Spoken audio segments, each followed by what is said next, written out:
Alright, animation. How do you animate in Blender? It's quite easy.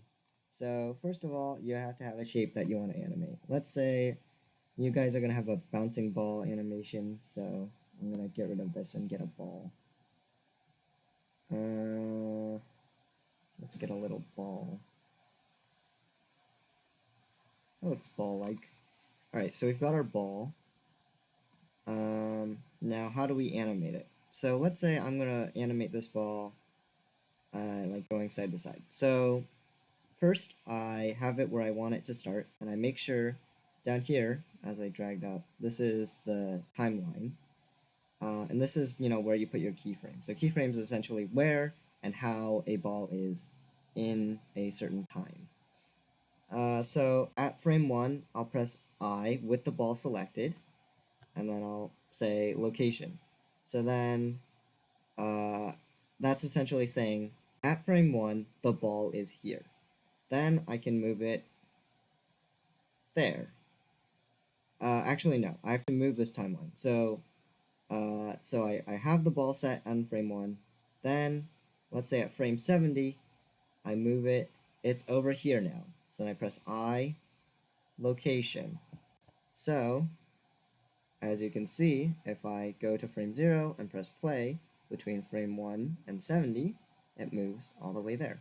Now, you may not have noticed that it doesn't move completely in a linear manner. It kind of slows down at the start and finish. And you may not like that. So if you don't like it, then click this timeline button to bring up all of these, and you want to go to the graph editor. So we'll just make this a lot bigger. And you just want to select your graph that you have. So in my example, it's the green one. And just right click, go to interpolation mode, and click linear. So now we're going to go back to the timeline. If I go back to frame 1 and I press play, as you can see, it moves completely linearly, which is great, because that might be what you want. And this also affects stuff like scaling. So let's say I want it between frame 1 and frame 70, I want it to get bigger. First at frame 1, I press I press scale, that was rotation, I'll just do it again, scale.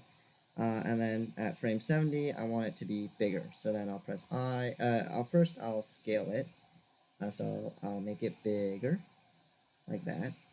And then I'll press I and press scale. So now it's remembered at frame 70 it's this big. And then it'll do all the in-between calculations to say between frame 1 and frame 70 it gets bigger. I don't know why it gets smaller there, but honestly it doesn't really matter.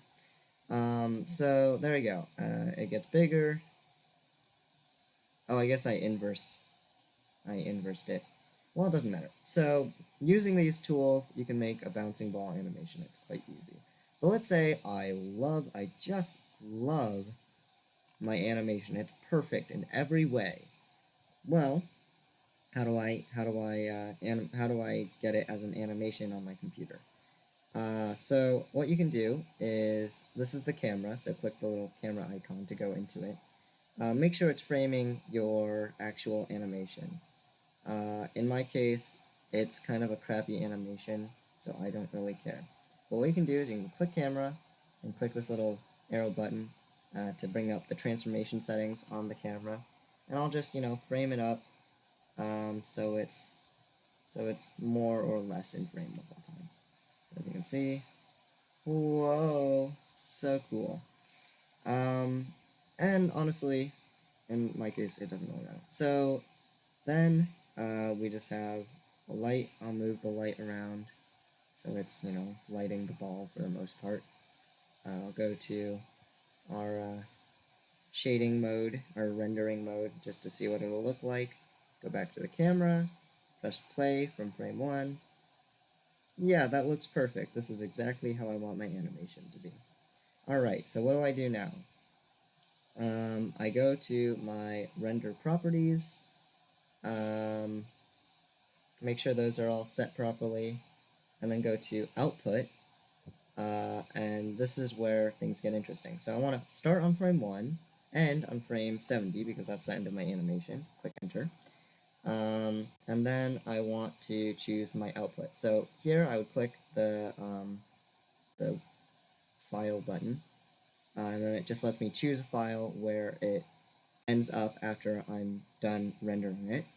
So in my case, I don't know, I'll put it in desktop blender, desktop blender, accept. So it'll go to that folder when it's done rendering. Then I can choose what file format I want it to be in. So either in Blender you have a couple options. Either you can, have it as a bunch of PNGs, so it'll render it frame by frame by frame as PNGs or iris or TIFF files, and you'll have a bunch of images, individual rendered frames, and you get to stitch them all together in Adobe Adobe After Effects or something like that. Or what you can do is just have it as a movie file, and I think that's a lot easier. I think FFmpeg is correct. So you can select that, color, whatever. It's all gray. I don't really care. That's all good. So now that I have this set, frame start, frame end, what I want it to be, where I want it to go, and I can go to render and then render animation. Now essentially all I have to do is wait for it to, render the whole thing. Considering I have really crappy render settings and it's on Eevee, which is the faster render engine, it shouldn't take too long. So I'll just wait for that to finish. And I believe it has. It's all done. Alrighty, so then I X that out, minimize this guy, go to my Blender folder, and as you can see, here is my little video, and it is properly rendered. Easy as that.